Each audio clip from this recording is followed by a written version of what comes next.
And here we are, Terry. Tuesday. Happy Tuesday to you, my friend. And you too. How was your Monday?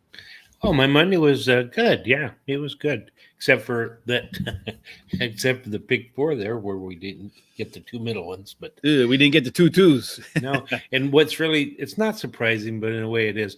You know, that horse in that third leg paid over $100 to win, and the pick four was only $2,000. But that's because it's Which is kind of crazy. Yeah, smaller It track. is. Yeah. And the pull wasn't as large as it is in some of the tracks like Keeneland and Santa Anita. So.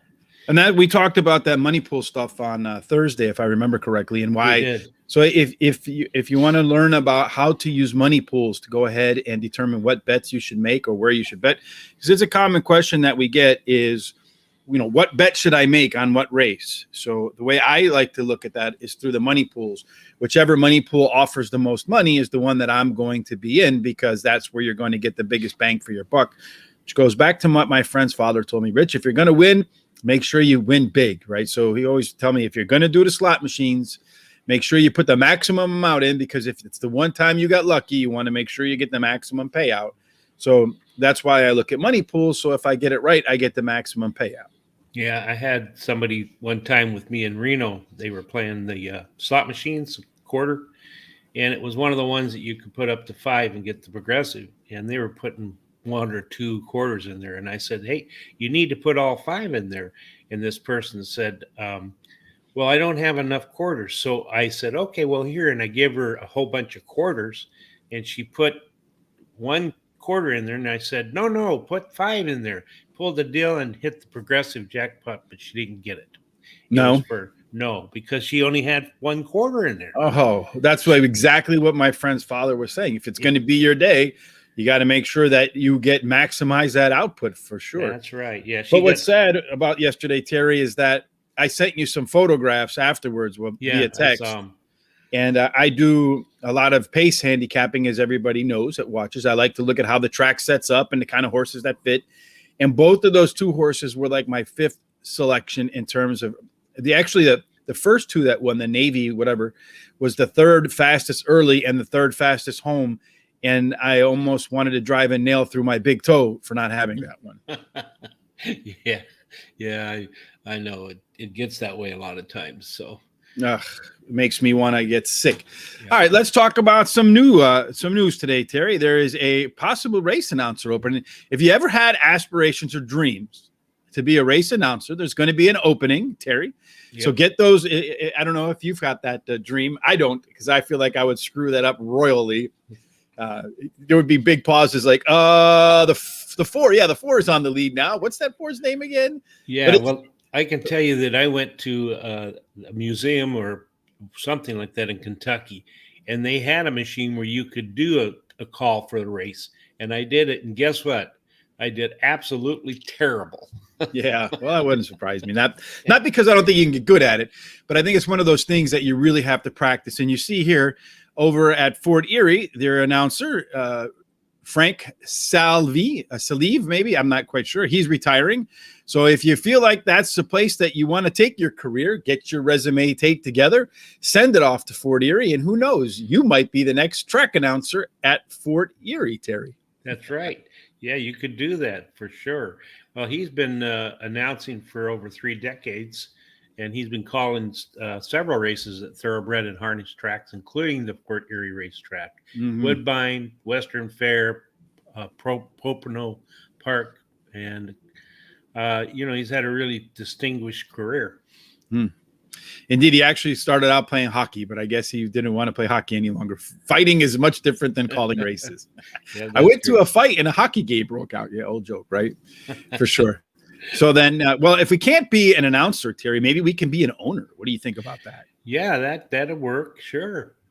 So Louisiana Downs, the gaming board okayed. I guess it still has to go through, but they sold Louisiana Downs and the casino there, and a new group bought it. What surprises me, it was only for $22 million. I feel like we should have got a group together and made it $22,100,000. Yeah, that was pretty low. I thought it was pretty low. I thought it'd be a lot more than that. So, Well, I'm sure that they're going to put some money in it to, to upgrade the facilities and all that kind of stuff. So maybe it's 22 million to buy, but I would imagine there's probably another 10 million or something like that going to go into it, or a lot of money. It didn't really say in the story how much they're going to plan on adding to it. So I would imagine there's going to be some improvements. They said there'd be improvements, but still, I feel like 22 million bucks, man, Terry, a couple of pick sixes, we might be able to get that one. That's true. Yeah. Hell, if we had bought some Bitcoin just a few years ago, we could get it now. Yeah. Yeah. And we could probably get, one of those horses we were talking about that's on the internet. Yeah. Those Zed Run horses. Yeah. $500,000 last year. Maybe we should do like a GoFundMe to buy a Zed Nun horse or whatever and see if we can turn it around. I mean, you and I should be able to train it, right? I mean, digitally train it. We have enough horse racing understanding. Absolutely. Yes. Absolutely, for sure. I agree with you. A couple of ways we can make money too, maybe, is we can go out and buy horses and they end up being essential Quality and Maxfield, Terry. That's right. Yeah. Yeah. And then they're going to go to stud and they're going to make quite a bit of money, I think. Yes. Both of them, unfortunately, will be off the racing circuit next year, heading to the farm to do, as I say, act like Wilt Chamberlain. Yeah, that's true. Yes, but they haven't set their prices yet. They said it depends on how they do in their last race. It does. It does. One of the things that I got noticed about is I have a few shares in essential, not essential quality, but in authentic. Authentic, yes. Mm-hmm. And I got noticed that he was bred to 223 mares last year. I was shocked. I didn't know they could do that many. So, well, I guess what I say is like Wilt Chamberlain, my man. Yeah. You know what I'm saying? I do. Yeah. It was shocking. So, but anyway, it is shocking. But hopefully you get some money off of all that. Oh, I will. As long as they're live foals. Once they're live foals, they pay out the stud fee, and I think the stud fee was $75,000 per horse, and so or per mare. Mm-hmm. And I think I'm going to get something like $25 per mare. So, well, hopefully he's active and they come out alive. Yeah, could be. Yeah, pay for all the other all those horses that have been retired, like Menominee Girl and Collusion Illusion, and all those others that have kind of struggled. And what was the other one? It started with a V. I forget anyway. Yeah. Well, I had one called 69 or something like that, and it came up with some kind of a genetic disease, and they had to retire. Didn't ever even get to run. So, but that's horse racing. That is horse racing indeed. Speaking of horse racing, Terry, the next step on our journey, as it is on every day after we cover the news, is Terry's Best Bet. Before we get to Terry's Best Bet, why don't you tell us what happened with Terry's Best Bet yesterday? Okay. Yesterday, my best bet ran second. But the good news is my third pick ran first. So yes. I got you're keeping that trend alive. That's right. So I got the Exacta, and anyway, the Exacta paid $21.40. So not bad for $2 or $1. For $2. Mm-hmm. But that's all right. You're just gonna double your money if you took all three horses and boxed them. You're gonna basically almost double your money. So worked out bad. Pretty well. Well, so 12 to 20. Yeah, you made about 75%. Try that in the market. That's right. So today I picked Zia Park, race 7. I like number 5, War Wounds. Finished third in the versus similar in the last race, and has the highest speed figure at today's distance. Blinkers are added today, and he has a good trainer jockey combination. Who in the last 14 days have won 2 out of 6 and ran second once. Then I like number 1, Champito. Yeah, we'll go with Champito. How about that? We'll make it sound French. Has finished in the money 57% of the time of his races during this year, and he's won 29% of those races. And then number 2, Shio won his last race at Zia Park, has a highest last race speed rating, and the best dirt speed is among the fastest today's starters. So that's my picks. Those are your picks for the day. And the reason you picked those, Terry, is because we're going to go to Zia Park today. We wanted to get away from the bad weather, right, Terry? I mean, that was kind of our motivation, because everywhere we go, it just rains and rains and rains and rains and rains and rains. And we were looking at the weather forecast, and the weather forecast across the entire country was rain, rain, rain, rain, rain. So That's we went to New Mexico today. Terry was telling me a story, or did you bring this up yesterday? This was after the fact, right? After we went off, we were talking, and you mentioned you went to Zia Park once before, and it was pre-COVID, but everybody had masks, and you weren't quite sure why. Oh no, that wasn't Zia Park. That was the one in New Mexico. I think Zia Park is in New Mexico. It is. It's either in New Mexico. Yeah, it is in New Mexico, but it's in the mount. It's Albuquerque. Yeah, no, it's way past Albuquerque. It's close to the border to, I think, Texas. But Well, by El Paso. yes, well, not Sunland that far Downs, down. maybe. Sunland Downs was where that dust storm was. Okay. Yeah. So Terry was saying he was sitting there and he noticed everybody in the crowd putting their masks on. He couldn't quite figure out why, and then he looked up and saw here comes a dust storm. Yeah, everything stopped for like 5 minutes. It was really odd. So, So today we're going to do our pick 4 at Zia Park, which is in New Mexico. I don't know why Yeah, I it keep is. thinking it's in Arizona, but it is. It's in New Mexico, I'm pretty sure. I've been to Zia Park once. And a matter of fact, I was sitting right next to a couple that we met who owned a racetrack in, where was it? In Michigan, I think, or Minnesota. One of those. It's now closed. It was a small racetrack. I never did get to go there. I wanted to go there, but it was a lot of fun. So. Indeed. So we're going to start, and this is going to be later on today, so you have plenty of time. And I don't know how many scratches you'll have, but they haven't announced any yet. But it starts in race number 8. So early on, they have a lot of quarter horse races, and then they have regular, I would say, thoroughbred runs. So race number 8 is a mile. It's a maiden claiming 5,000. So it's the upper level of horses on the planet for sure. But looking at the distance and surface of 1 mile, they ran 8 races so far at the current meet. 9 races. 8 of them were won by early speed types. And it looks like you want to be like a barbell. It looks like the inside 2 or 3 posts or the outside posts tend to do the best at the distance. Of the 9 winners, 3 of them went wire to wire. So speed is a crucial element once again in these this sort of track, Terry. So I focused a little bit more after the 2 horses yesterday because we had them ranked in my early pace. So I put a little bit more emphasis on pace today than I did in yesterday's. So hopefully that pays off today. So in any case, who do you like in the first leg? Okay, I like number 3, Party at the Capitol. She finished second in her first race at Zia Park and drops in class today. She has a trainer who in the last 14 days have won 4 out of 12, ran second twice and third once.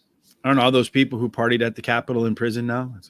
Yeah, I think so. Yes. So horses dropping in class. That did stretch out last time for the first time in its career. So I do expect that you're going to see a better round 2.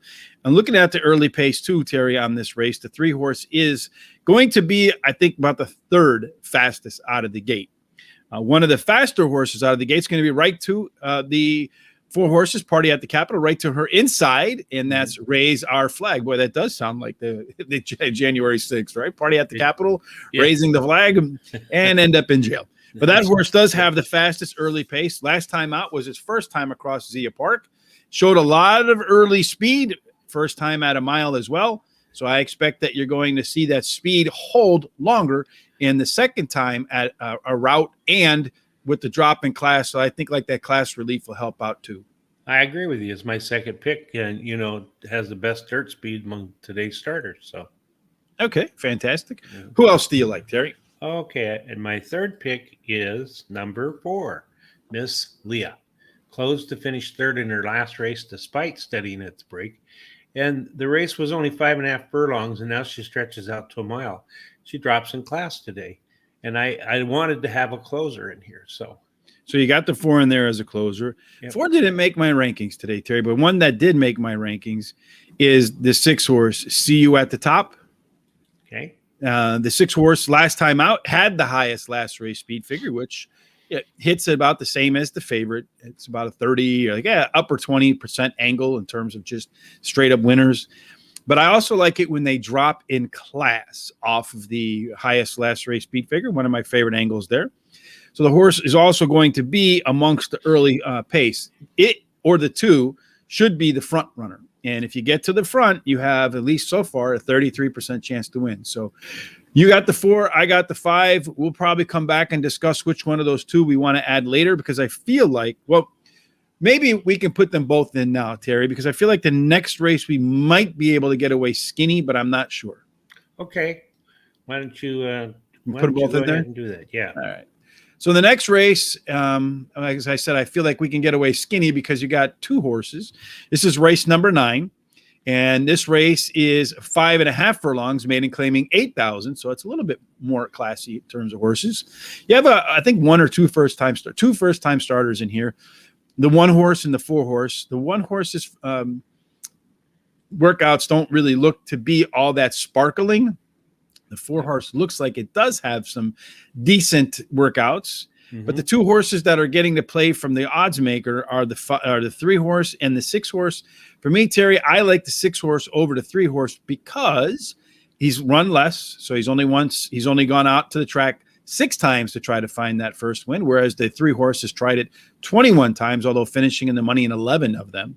Yeah. The 6 horse also has a bullet workout. So I like that bullet and go angle. And that, if you look at that workout, it's one of the better workouts the 6 horses had. So to me, the 6 horses is where I'm going to start. Yeah, and I like that too. It's my second choice. Switches to a high percentage jockey, and the trainer wins 39% of the time when bringing in a beaten favorite back to the races. And their early running style will really help. Mm-hmm. And so you like which horse is your top pick? Number 3, Sweet Regards. She's finished in the money 7 out of her last 9 races. She has the highest speed figure and the best dirt speed is the fastest among today's starters. I was looking at the 3 too. A couple concerns I have about the 3 horse, Terry. And one is that they look to me like in the last race, the last 2 races were both at 5.5 furlongs. Mm-hmm. Although the speed figure went up, the internal figures went down. So I don't like to see that. And then when you look at where the horse was on the track, it regressed. For example, the 2 races ago at the first call, Sweet Regard was 3rd. Last race, it was 5th. And 2 races back, it was leading at the second call. So after 4 furlongs. This past race, it was 4th. So to me, it looks like there's a little, and I'll show you up in here what I'm talking about so that I can make sense instead of trying to explain, because they say a picture paints 1,000 words, right? So here you see 3-3-1, 5-4-4. That's to me a little bit of regression. Here you see early numbers 86, 81, 79, 77, although there was a little bit more late punch. But nonetheless, when you look at that final fraction, 104, 104, and 4, it ran a slightly better race last time than it did before, although I don't like the fact that there was that early regression whatsoever at all. So that's the reason I picked the 3 over the 6. I mean, the 6 over the 3. Okay. Of the first-time starters, Terry, to me, the only one that makes any sense, because I was looking at some of these other horses in the field, and the 3 and the 6 are the odds makers' big favorites. So there's 2 other horses that I felt like might be worth consideration. That's the 5, Candy Karma, because I do expect the 5 will be on the gas early with the 6 and the 3. And you don't know what you're going to get from the 4, although the 4 does have some pretty decent workouts. So those are the only other 2 I was considering. What others were you looking at? No, that's it. You've been looking at my notes again. I like the 4 because no, you've been looking at mine. Yeah. Well, she's a first-time starter, and her dams won 4 winners out of 6 starters.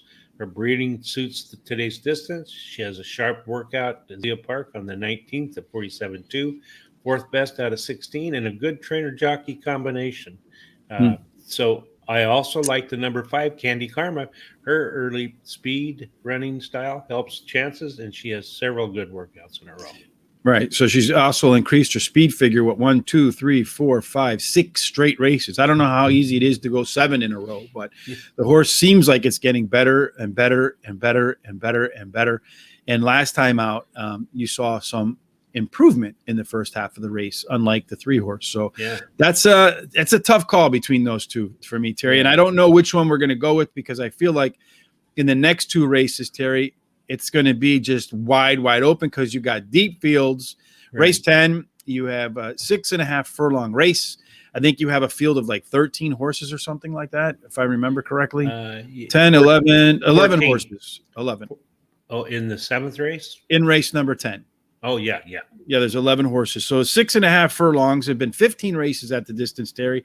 12 of the 15 were won by what are considered speed horses. and 4 of the 15 won going wire to wire. And it looks to me like at the 6.5 furlongs, based upon the races that they've had so far, outside in seems to be the way to go. It looks like the horses that are close to the rail seem to be at a disadvantage in this distance. Not quite sure why. So maybe a little bit of outside speed or middle to out speed is the profile of a winner. Looking at the early pace for me, Terry, I'm going to start this race with number 7 as my top choice. That is Critical Decision. Last time out, ran on August the 15th, won wire to wire. It's a horse that's increased its speed figure 4 in a row and has put in some workout since the last race, but I feel like the horse looks like it's in good form. According to my early pace analysis, should be on the gas early, along with a couple of other horses. I like that last race. Big wins are usually followed by another big race, Terry, so that's where I'm starting. Yeah, I like number 7 as my second pick. Has the highest last race speeding and switches to jockey Tracy Herbert, who's a high percentage jockey at this meet. Yeah, he's won like 30%. That's not bad. Yeah. So my first pick is number 3, Carrie's Success. Finished 3 times out of her last 4 times in the money this year, and she's won 2 of those races. She drops in class today, and the trainer wins 18% of the time on the second time that he starts a horse with a turn, and her best dirt speed is fastest among today's starters. Mm-hmm. And at Zia Park, this is the 3rd time off a layoff too for the horse, which is about an 18% winner for trainer Lynette Baldwin. Looking back at the last time the horse had a 3-race cycle, it actually won that 3rd race. It struggled in about a year to make it 3 races in a row without heading to the bench. So it's the first time in a while that the 6-year-old mare is going to make it 3 in a row. As I mentioned, early pace here is important again, Terry. Looking at the early pace figures in race number 9, it looks like you got to include the 1 horse in here, or maybe the 6. These are the 2 that I'm kind of going back and forth between.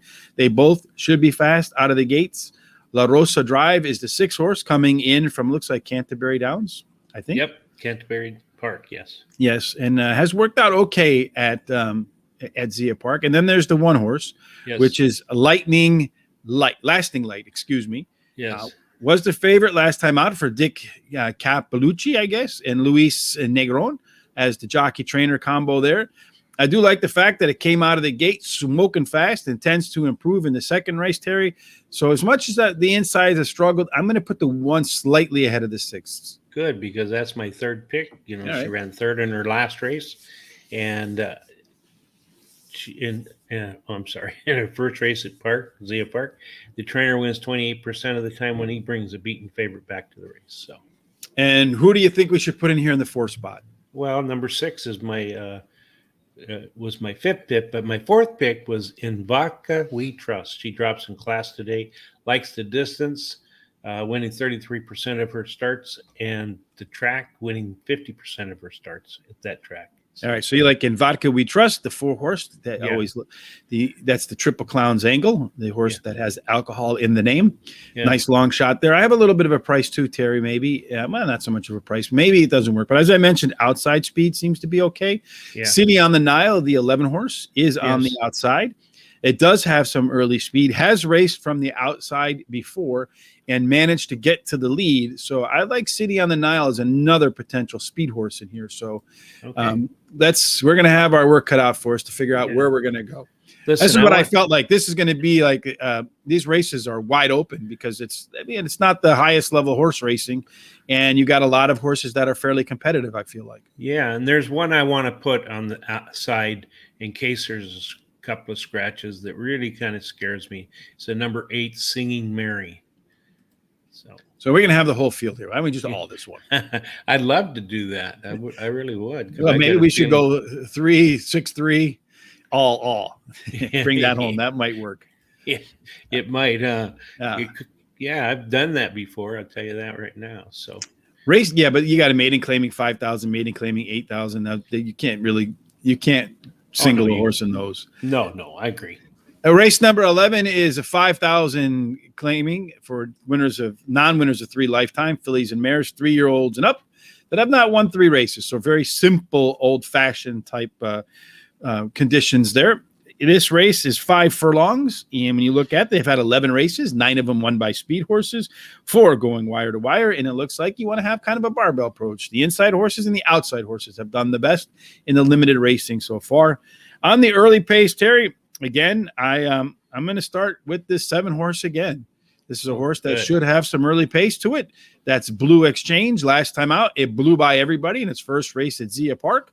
Won by 5 lengths, smoke in the field. And I expect that you're going to see the horse put in a similar effort today. Yeah, I agree with you. It's my top pick. The trainer has, in the last 14 days, won 3 out of 4 mounts. So, all right. So who do you like?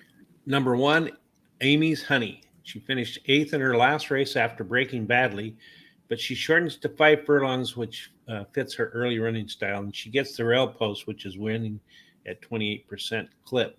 She also has jockey Rigo Sarmiento, who has a record in the last 7 days of 9 starts and 5 wins. All or nothing kind of jockey right there, right? That's it. Yes, coming in out of Abilene Downs, is that it? Or no, Albuquerque, coming in from Albuquerque. Yes. The Abilene, where do I get that from? I don't even think that exists anymore. No, I don't. Did it ever exist? Probably not, just in my mind, right? I don't know. I've been to Albuquerque Downs, so it's. So I'm going to go with number 9 here, Terry. I don't know do you have number 9 in your picks? I don't. All right, so I'm going to lock number 9. Okay. That's Luis Rojero and jockey Luis Fuentes. This horse is coming in from Albuquerque as well.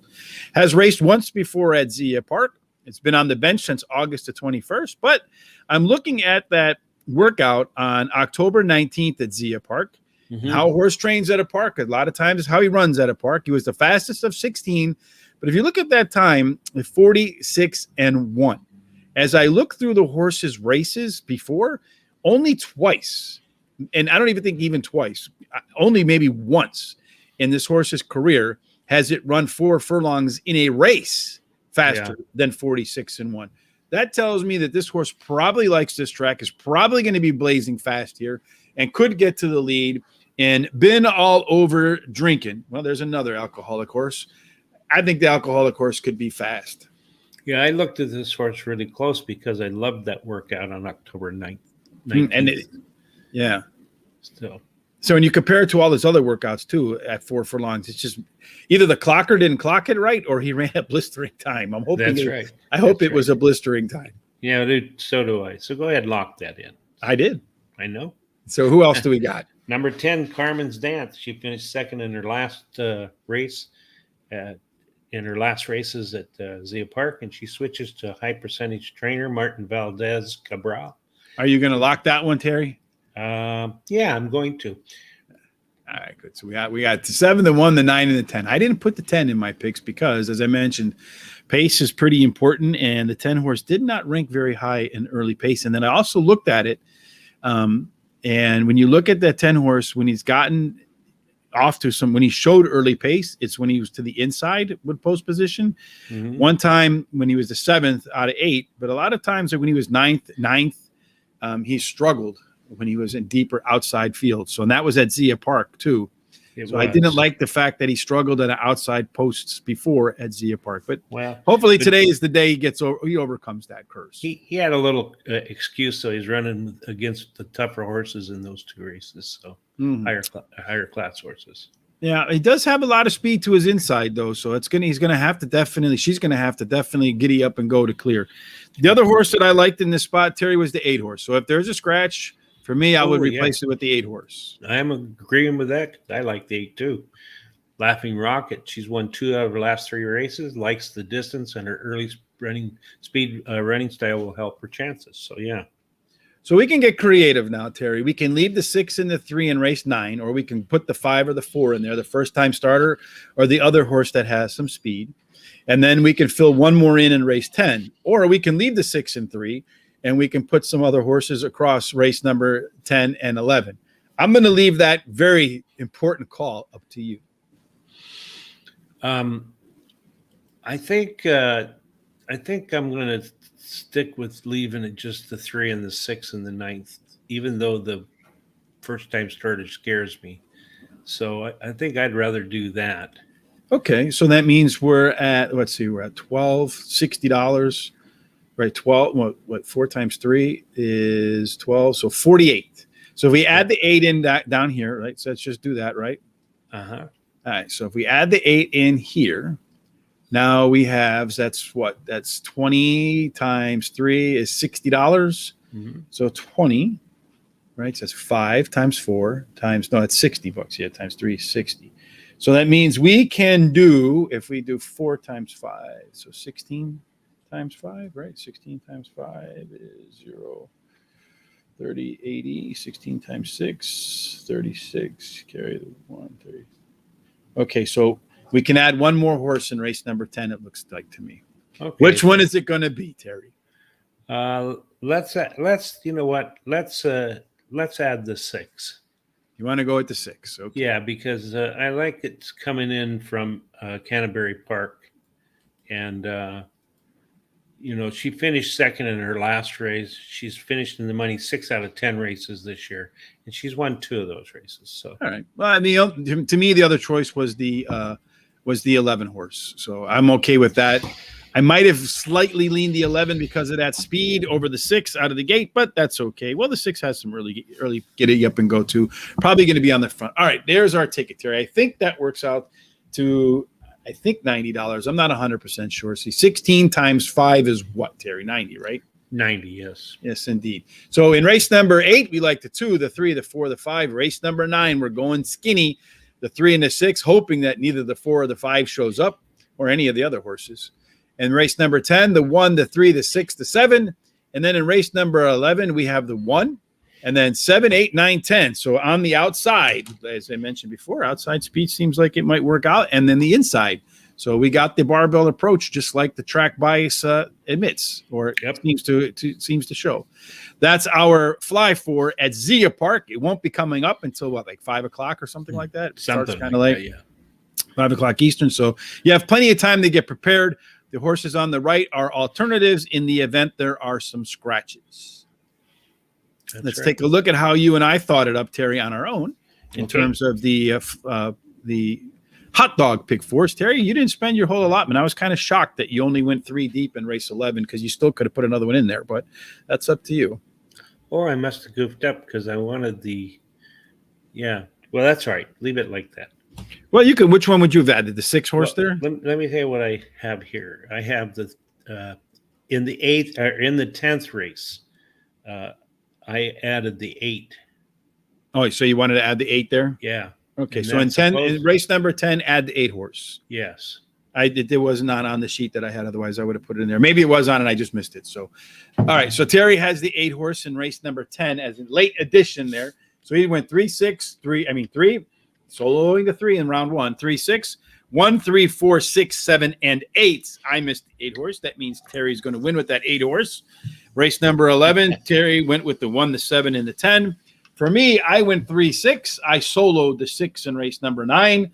I went 2, 3, 6, 7, 11 in race number 10, and 1, 7, 8, and 9 in race 11 for $20. Maximum outlay once again, Terry. I'm spending all of my money. That's right. That's right. And the last thing that we do every day, Terry, is to go through our 3P parlay. Did either of us catch? I know I didn't catch Sasquatch yesterday.